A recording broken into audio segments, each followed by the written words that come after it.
Ladies and gentlemen, welcome to another episode of Sparklecity Sessions, brought to you by the Hub City Music Society, the Artist Collective, and the Freight Yard. We are here at D2 Powersports, or what is it again? D2 Powersports. Powersports, I was right the first time. We're with co-host Mr. Paul Toplis. How you doing, Paul? Very, very average, thank you. He is back with us today after a couple of on-assignments there. And Demetri Hrysikos, who is a sales representative here at D2 Powersports. How long you been here, Demetrius? Been here about a year and a half now, and I absolutely love it. I was in the restaurant business for 20 years before I did this, and I really love talking about cool stuff that goes fast to cool people. Yeah. Well, we're here to do that. We've got Thomas Koenig. How do you say it again? Koenig. Yeah, we got him filming us. What's your name of your business again, Thomas? HK Media LLC. HK Media LLC. If you like what's going on here, you can get in touch with him about all your video needs. If you'd like to have us come to your shop or your business to come help promote and sell some of your product, you can get up with us at Sparklecity Sessions online, or find our number on there too. You can call us up. And now you're acclimated and you know what day it is and where you are and who you're with, shall we move forward? Yeah. Okay. So we are here to talk about products and motorbikes and all things with motors today. So I actually have bought something at this store before. What did you buy, Mark? Yeah, what'd you get? I bought a Honda Ruckus. Okay. It was one of the 50cc ones, and which is I guess 49 cc's.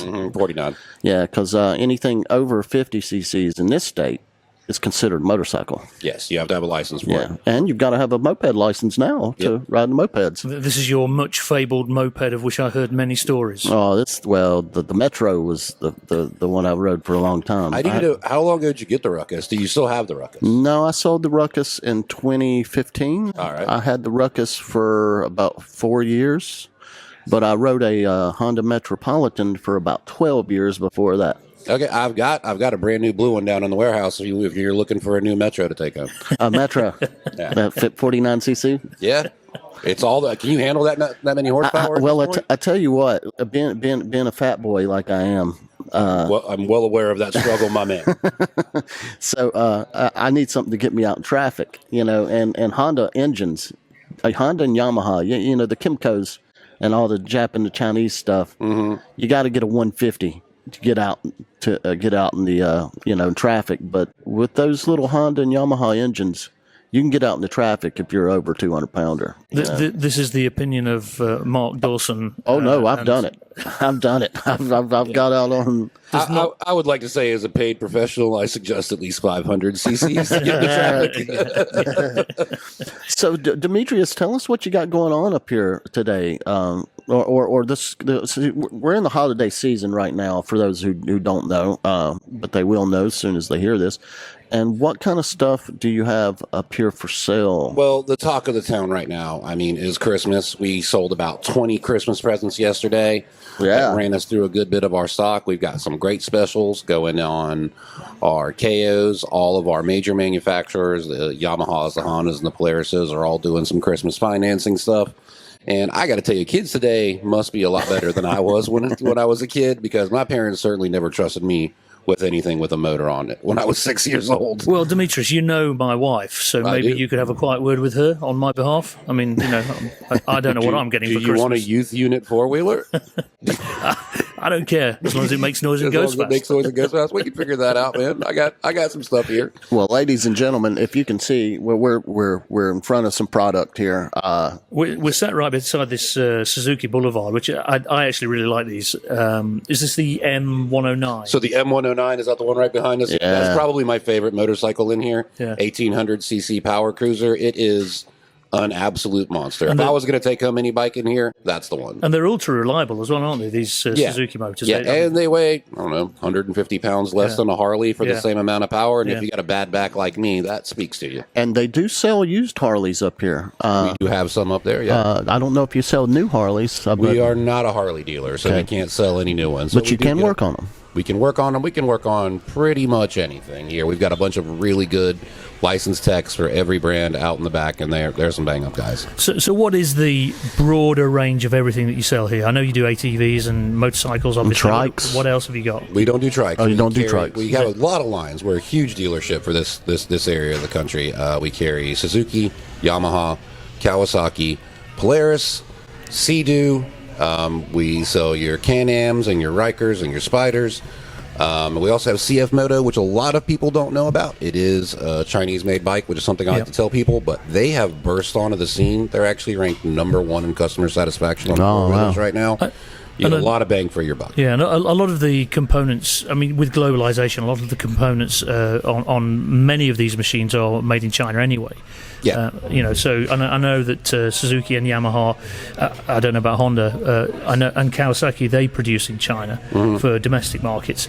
So, the quality of what you're getting from China with regards to motorized vehicles is so much better than it used to be. It's definitely gone up. I mean, every year it gets better and better.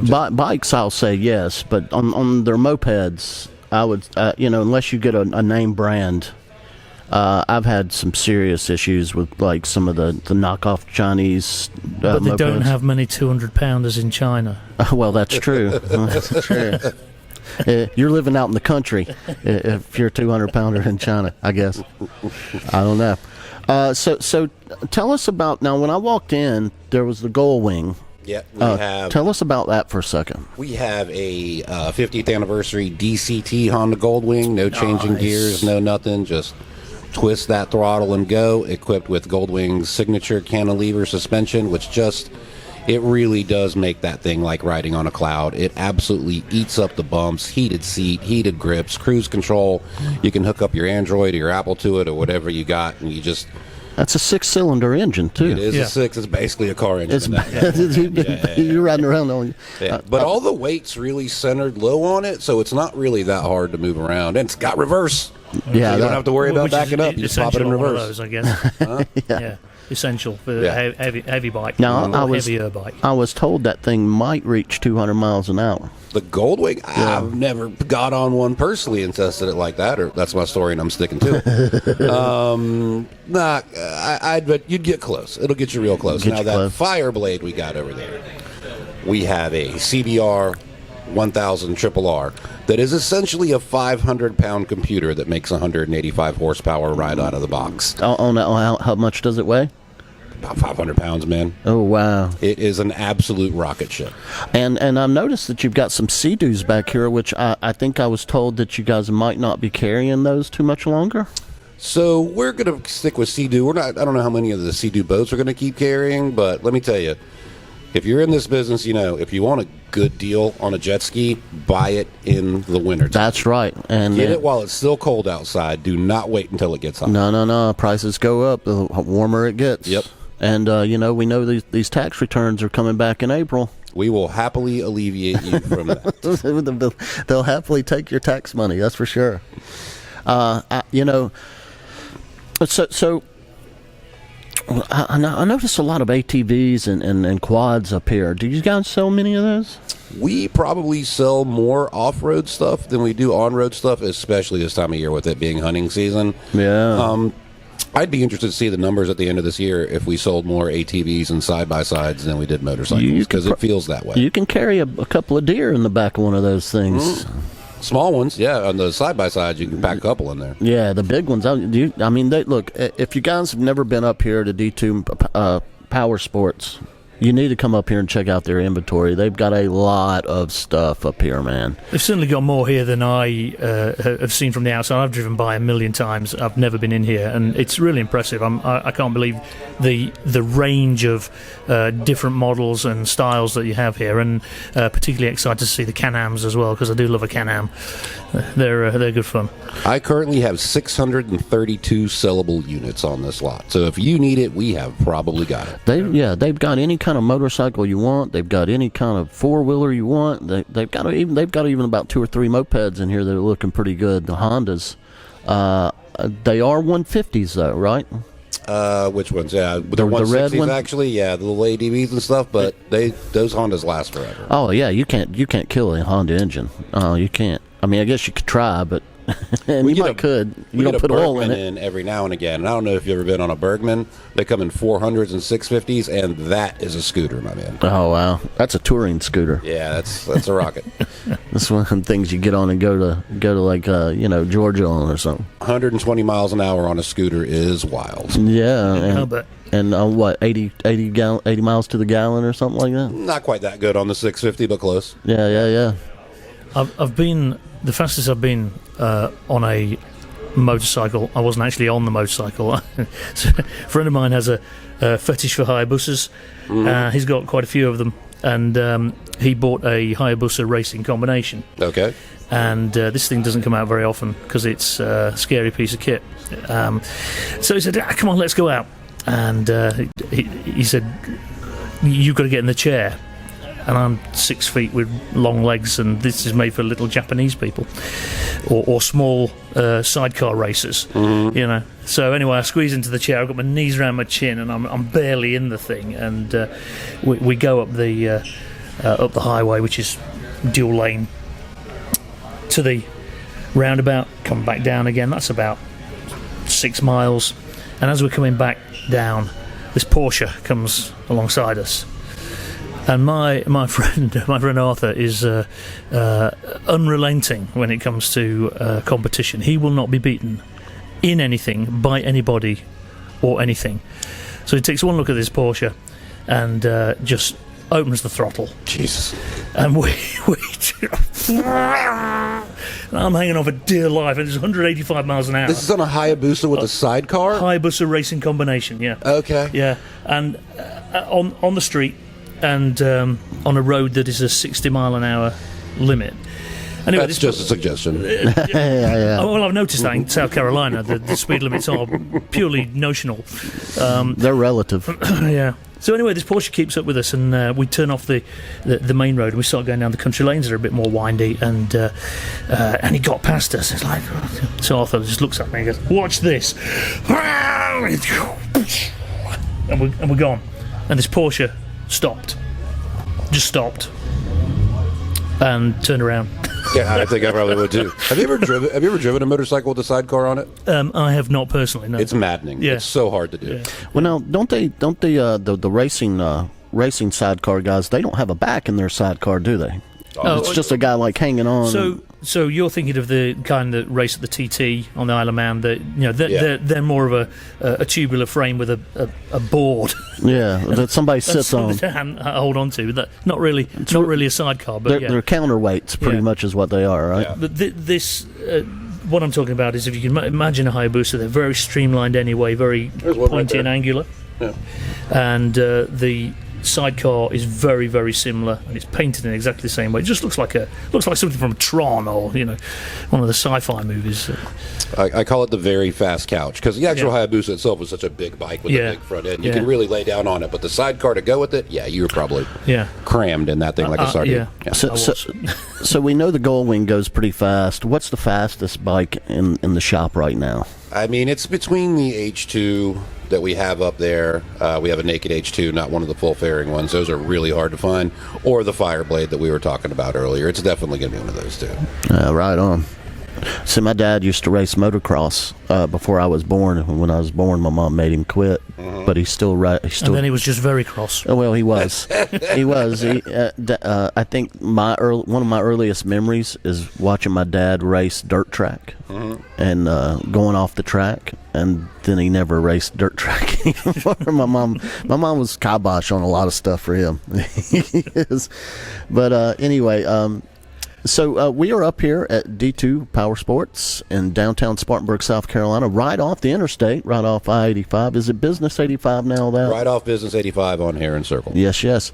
And you guys, this building's been here for how long, you think? 20-plus years at least? At least that. I remember maybe 40. being in junior high and playing at the little Funtasia place that used to be here with putt-putt and go-karts, which we own most of that now. That's where you used to play video games. Our warehouse, and where we're standing right now, I think, was part of the putt place. Like we've pretty much expanded into that.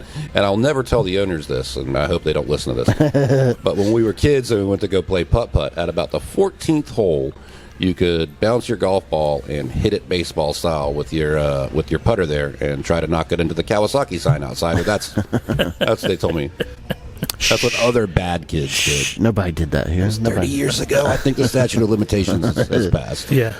So what else? Okay, so we know you gotta come up here and get a Sea-Doo if you're on the lake. We've got a few lakes around here. Come grab you a Sea-Doo. What else do you guys want to highlight? If you want to go off road, we're one of the first people in the area to have the new Kawasaki KRX H2. They put a supercharger into a side by side. I think KRX has always been the best built machines out of the box quality, but they've always been famously slow.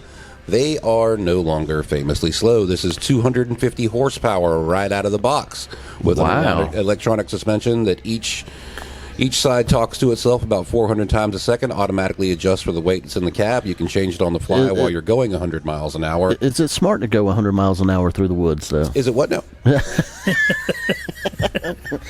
It's very smart. Anybody who's so it's more of a wide open space buggy. I mean, it's it'd be best in dunes, but if you want to have something that nobody else around here really has yet, and is in my opinion the baddest machine you can put out there, I'd come get that H2. Well, you guys got a lot of nice stuff up here, I got to admit.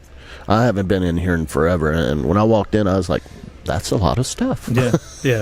I'm definitely going to spend a little time here, and I'm going to come back as well, because it's really interesting. I've been in and around motor vehicles and in dealerships for a lot of my career, so this environment is quite natural to me, and I do enjoy having a mooch around and seeing what's interesting. We could certainly trick Aaron into letting you have something. I think you might. Well, let me ask you something. I've been around the motorcycles my whole life. My uncle works over at the Greenville Harley Davidson as a mechanic.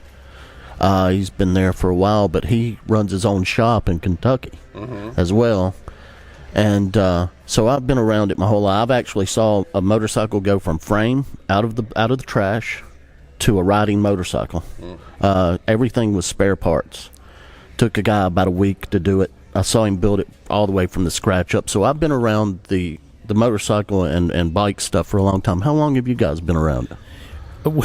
So when I was a kid, my parents were very, very anti-motorcycles, and as soon as I was able to drive, I got a car. However, all my friends rode motorcycles. I did... my sister had to go some distance to work, and she didn't want to drive a car, couldn't afford one. So she bought a little, what we call a pig. Honda Pig, the little C90 style.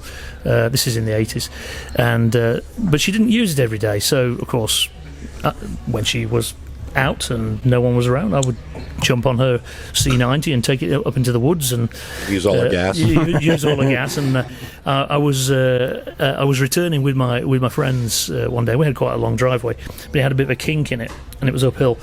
And I opened the throttle, and I shifted position as I went to the driveway.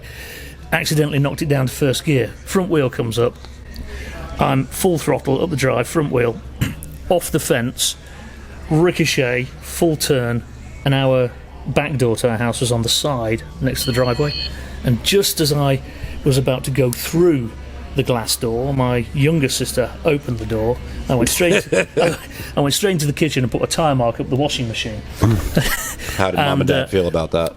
I had to bribe my little sister somewhat, and I made sure there was no rubber marks on the washing machine. I put the bike away, and that was the last time I rode that thing, because it was a little bit cranky.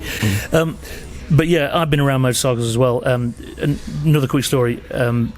When I was 17, just at art college, and I was hanging with these guys, and one was he was a real proper biker. He's about 3 years older than me. Still is. Steve. He's a great guy, Steve Robinson. And he calls us one day. He says, "We need to go to Lincoln." Well, that's about 40 miles away. We need to go to Lincoln. I'm picking up a chopper frame. Okay, all right. Bring your trailer. Right, so we get in the car, me and my best friend Phil. We take him to Lincoln. We pick up this chopper frame, take it back to his house, and that's the last I saw of that chopper frame for a few months, until I went round to his house, and he said, "Come in here." These are old mining town, narrow terraced houses. You go in the front door, there's a hallway, small front room, small dining room, small kitchen. First door on your right, front room. He opens the door. He's built the chopper in the front room. Oh, my brother used to keep his motorcycle in the living room too. Well, I know There's a lot of people that still do that. Yeah. So he's built the chopper in the front room, and it's complete now. And everything he had was in it. That was his garage, basically. And I just looked at him and said, "Steve, how are you going to get it out?" That's tomorrow's problem.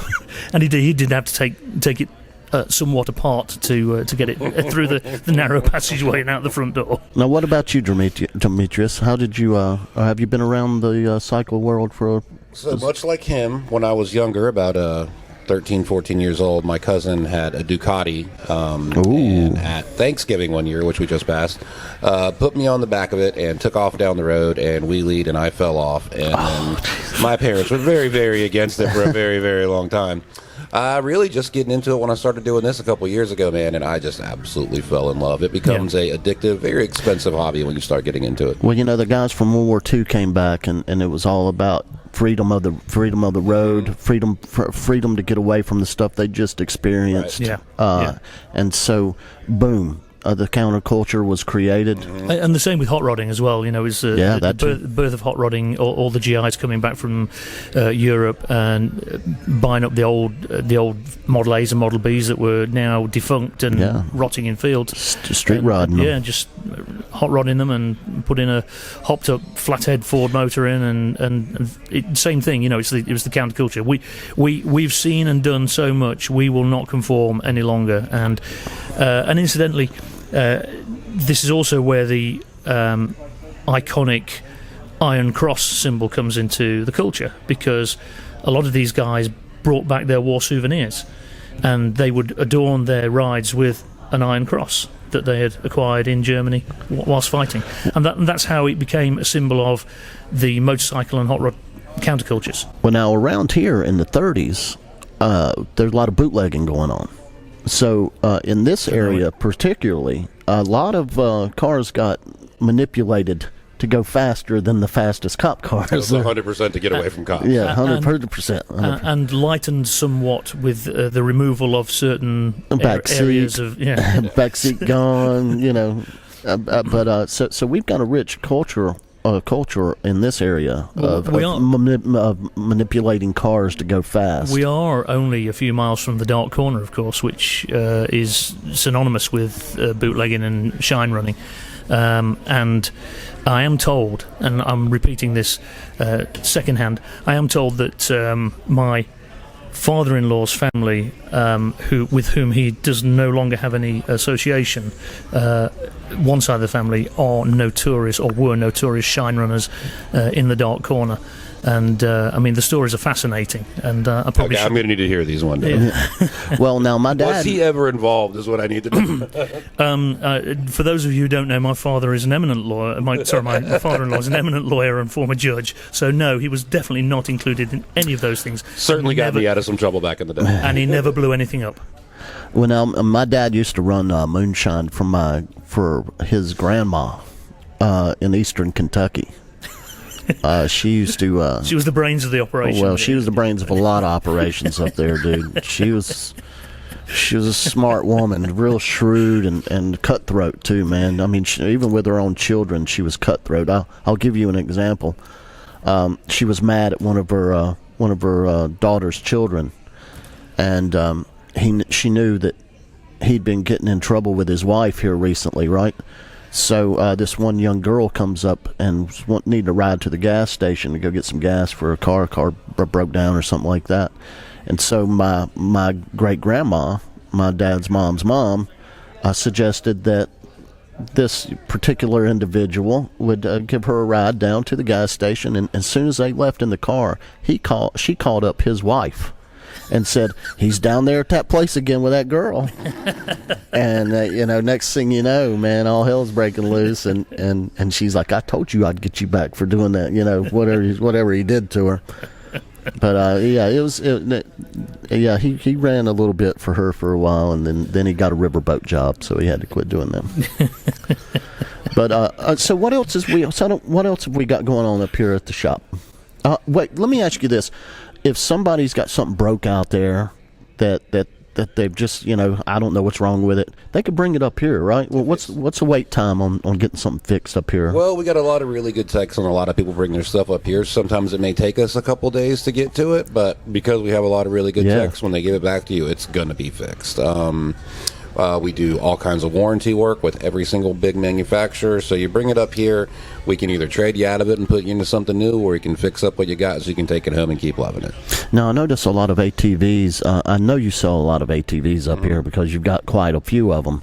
What would be the most popular brand that people are buying right now? Oh, people around here love Honda, my man. Honda's the thing. Honda doesn't do the bells. They don't do the whistles. They're the only ones that are still foot shift on most of them. Oh, wow. That's what Pappy drove, and that's what everybody wants is a Honda.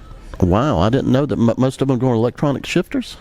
Yeah, everything's pretty much automatic now. High, low, park, reverse. So even the bikes now don't. So actually, Honda also next year apparently is going to release all of their motorcycles in a DCT transmission, which means everything will have the availability of being automatic, no clutch, no shifter, no nothing. Or if you want it, you can still do it though, right? Or they go. Yeah, it's just going to be an option. Okay. So just tell me about the DCT transmission. Is it anything like the?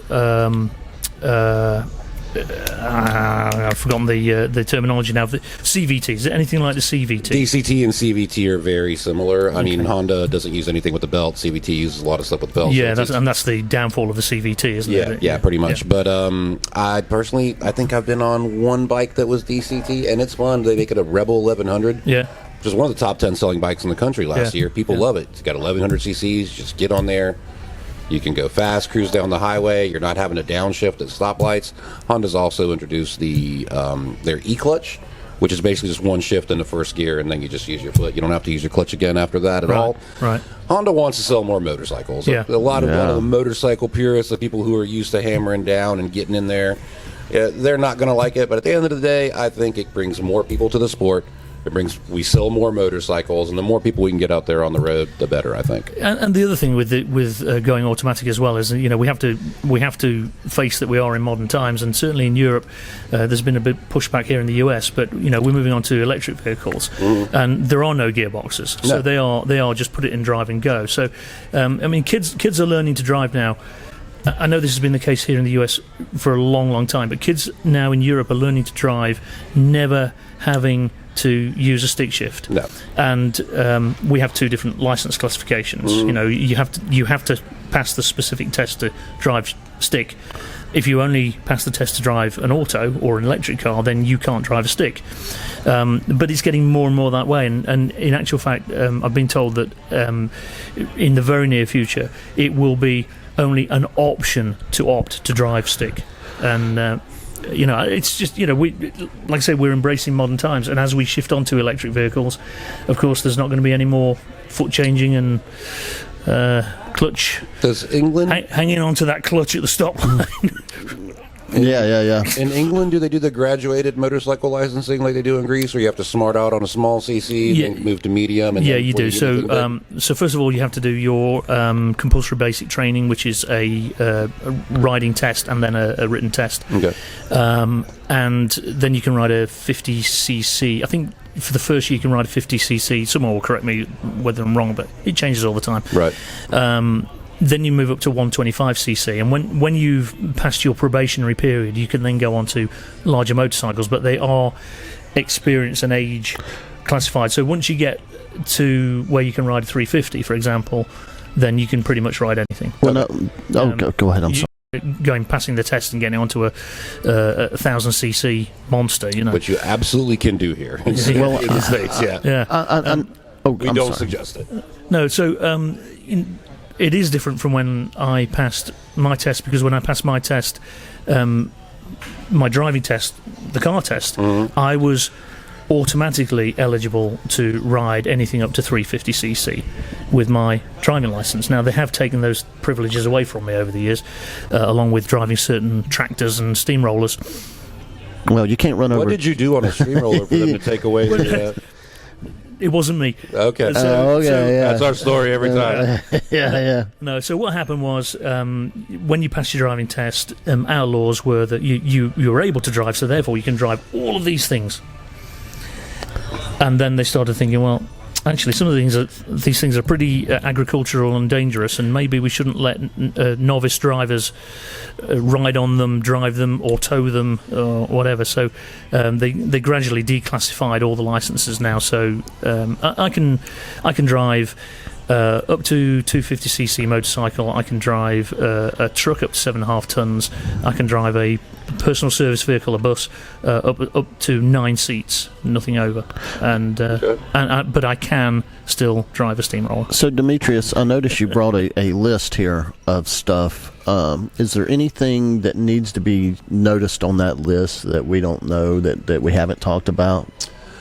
We've got some great beginner bikes. We're talking about Hondas again, the XR 150s. They've got a really low price point. If you've not ridden a lot, you can hop on those and figure them out. If you do some light off-roading, they are on-road. Yeah. They certainly meet your CC requirement. Yeah. That's a good place to start until you figure things out. We've got the Monkey, which is a really, really cool little bike. I don't want to call it a girl's bike because that's diminutive, but the way they're styled, that's certainly the market that they're trying to appeal to. A little 125cc does about 60 miles an hour. Yeah. Get one for you, one for the wife to take out riding. And then we've got just a whole class of Yamaha four-wheelers. And you guys don't do any kind of golf cart kind of stuff up here? We don't really do any golf carts, no. Because those are all electric, right? Most are electric, yeah. We're a big fan of gas-powered here. We like the smoke, we like the fumes. Well, we know you're a busy salesperson, so we're about. I'm going to ask one more question, and Okay. Paul, if you got one more question, let's ask Demetrius, and then let him get back to work.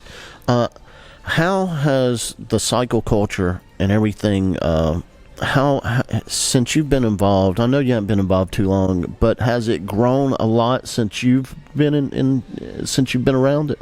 Do you think? One of the trends that we've seen in the market, certainly over last year in particular, the 500cc and below market is actually the only one that showed any growth. It showed a 14% growth over the course of last year, as to where a lot of the larger cc markets have fallen. I think a little of that may just be financial stuff and people trying to fit payments into things that are more friendly. But I think it's also seeing a whole new class of riders coming in. Yeah. I think you're seeing a lot of beginner bikes being sold because you're seeing a lot of beginners, which translates into a lot of older, better riders because they're starting younger. And I think that's great for the sport and great for us. Paul, have you got any more questions for Demetrius? Yes. Oh, no. Is it legal to drive? I mean, it's South Carolina, so yeah, pretty much. I know what the answer's going to be. Is it legal to drive an ATV? You call them side by side. It's a side by side on the road. On the road, and is it also legal to drive a golf cart on the road? There are some weird golf cart laws that I don't fully understand about being within 10 miles of your house. Certain areas you can drive a golf cart anywhere, but the Independent Republic of Gaffney is an absolute nightmare at certain times. I've heard they're getting really into driving those on the road in Gaffney. That's where my restaurant was before I did this. So in North Carolina, you put a windshield wiper, a turn signal kit, and a horn on these things. And you can put a tag on it and drive it on the road. By roads. You can't go on the highway. You can't go on anything that has a speed limit higher than 55 miles an hour. Right. Which, I mean, I've got that H2 over there runs, I don't know, $50,000. If I'm going to spend $50,000 on something, I should be able to take it wherever you want to. A little bit down the road if I want to. Yeah. South Carolina has not caught up to that yet. As far as I know, there is currently legislation in passing. We all know how efficient the government can be at times, so we're hoping to see that sooner rather than later. So what we're saying is that South Carolina, basically, if you take your golf cart or your ATV or your side-by-side on the road, you're pretty much going to be okay unless you get caught. There is that. There also are ways around Isn't that anywhere, really? No, there are ways around it to make it legal. I don't know if I want to broadcast to the entire internet because I don't know if that makes me an accomplice. I would not be one to cast aspersions on the local law enforcement, but I'm also fairly coherent in my understanding of the fact that certain police departments can allow you to get away with certain things, and other police departments or officers. It's a small town full of community. It's a Hey there, boy. Do I know your daddy? If I don't know your daddy, then you're in trouble. So, Demetrius, we're going to go ahead and let you get out of here, brother. I'm going to go sell some motorcycles. Yeah, why don't you tell people your name and tell them, what your. I don't know just how because many. you can't pronounce it. I can't. That is absolutely one more time. That is Demetri Hrysikos. I'm here at D2 Powersports, right off Heron Circle on Asheville Highway. We are open Tuesdays through Saturdays. Through the week, we're here 9 to 6.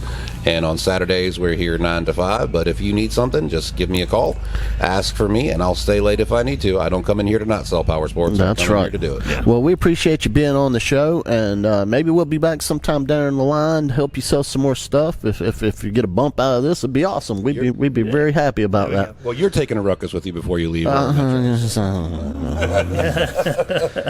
I don't know. All right. Thanks a lot, guys. I'll talk to y'all soon. Great to see you again, Thanks. Demetrius. Great to see you guys. Ladies and gentlemen, you can go ahead and set that down. Ladies and gentlemen, we're here at D2 Sports, Power Sports, and we're going to take a little break because we're going to play a little music for you. Oh, yeah, we've got a treat for you. Yes, we do. So we'll be back. You've been listening to Sparklecity Sessions here at downtown Spartanburg, South Carolina at D2 Power Sports, brought to you by the Hub City Music Society, the Artist Collective, and the Freight Yard. We'll see you in a little bit. Ladies and gentlemen, we're back here at D2 Power Sports in downtown Spartanburg, South Carolina. We're going to give you some live acoustic Sparkle City Rockets. Yes, we are 50% of Sparkle City Rockets. And if you like good old-fashioned rock and roll and rockabilly, then come and see one of our shows. This is going to go out just before Christmas. We do have a show coming up around Christmas. December 12th. December 12th. If you can catch us, it'd be great. We're down there at Buncombe Road at the Paper Moon Studio for the Rockabilly Reindeer Rumble. And I think this will be out before then, so come on down. I hope so. Paul, tell us what we're going to do, and then we're going to do it. Okay, so first of all, we're going to do one of our original songs. This is a little Buddy Holly-esque type ballad. This is called Pretty Little Baby.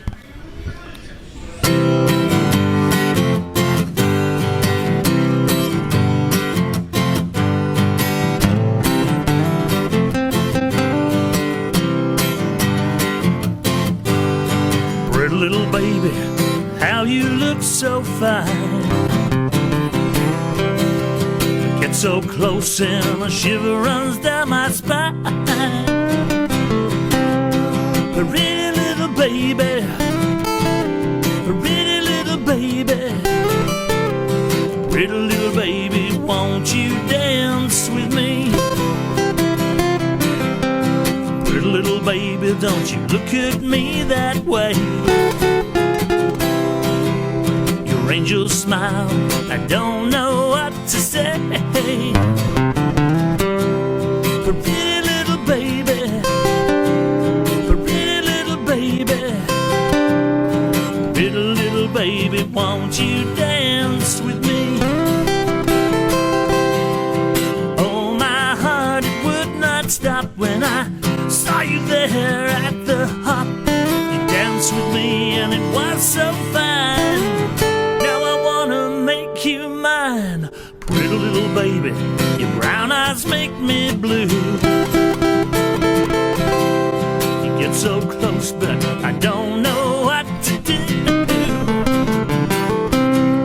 Pretty little baby, pretty little baby, pretty little baby, won't you dance with me?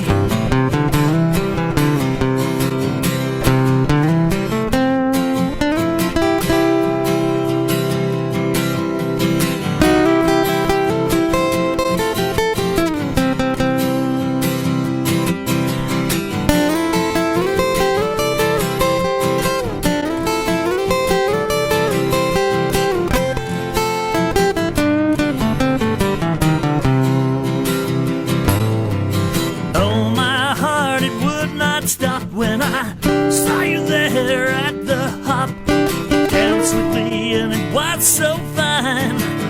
Now I wanna make you mine. Pretty little baby, won't you dance with me? I want you so much, but you know it just can't be. Pretty little baby, pretty little baby, little baby, won't you dance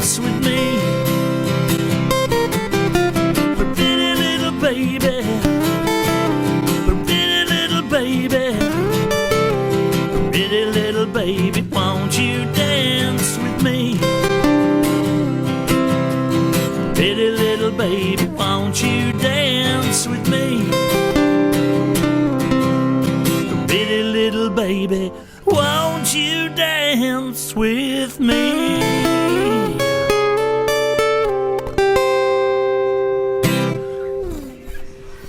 Huh?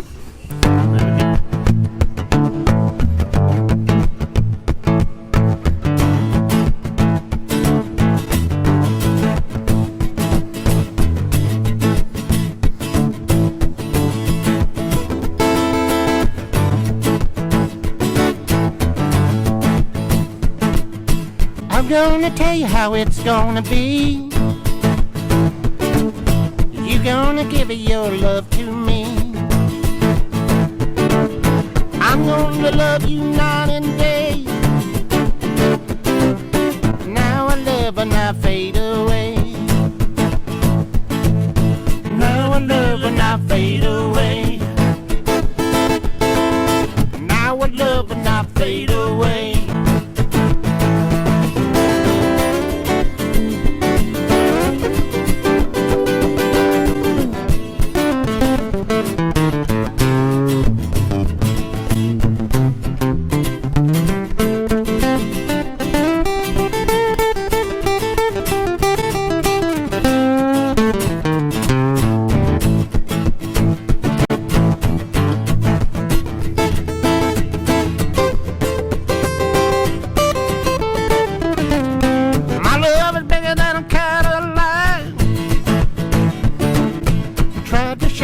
You're driving me back. Your love for me's got to be real. Now you know just how I feel. Love is real and I fade away. Love is real and I fade away.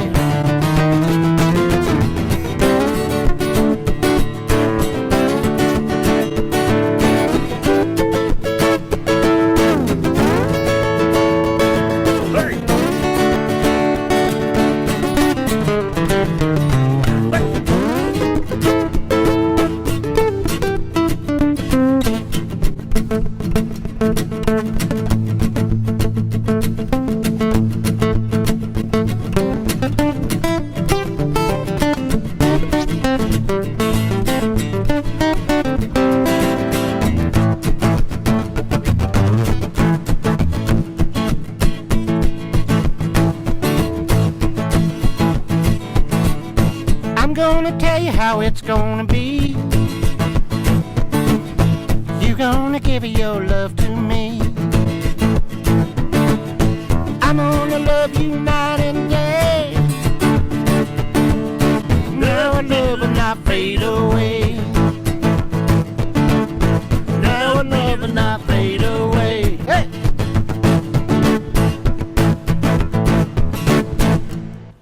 All right. We got one more for you. And then we're going to get on out of here. The D2 Powersports. They're doing a really good job down here for you guys. If you need something worked on or you need some new, come on down and get it. Ladies and gentlemen, you've been listening to the Sparklecity Rockets. And you may also have been watching us. You may have been watching us, too. We'd like to thank our sponsors, the Artist Collective. And what have they got going on there? It is the Holiday Artisan Market, and it's on until Christmas. 2 days before Christmas? All right, so if you go down there, get you some stuff, don't forget. Yeah, the Artist Collective is a great place. There's all sorts of different artists in there, whether they are potters, wood turners, painters, sculptors, creators. It's an amazing place to go and visit. There's all works for sale, and these shows are... These are local music, local artists, and the new home of the Sparklecity Sessions. That's right. So it is our new home, and we appreciate it very much. Ladies and gentlemen, you've been listening to episode 96, I believe it is. 96. Yes, 96. Wow. We're almost at our 100th episode. We'll be on January 24th. We'll be doing a live show from the Artist Collective down in the Goat Gallery. That's what I was told. Yeah, well, you know, it's the greatest of all time gallery down there. Right. Yeah. It's not where they used to keep the goats. No. I had that misconception too when I first started. But we really appreciate everything they're doing for us down there, and so we'll catch you on the flip flop. You've been listening to Sparklecity Sessions, brought to you by the Hub City Music Society, the Freight Yard, and Artist Collective. We don't know who will be bringing it to you next season. We do know the Artist Collective will be involved with that for sure, because that's where we're at. So we'll see you on the Flip Club. Take care. I'm Mark Rocco Dawson, and this has been Paul Toplis, and we'll catch you later.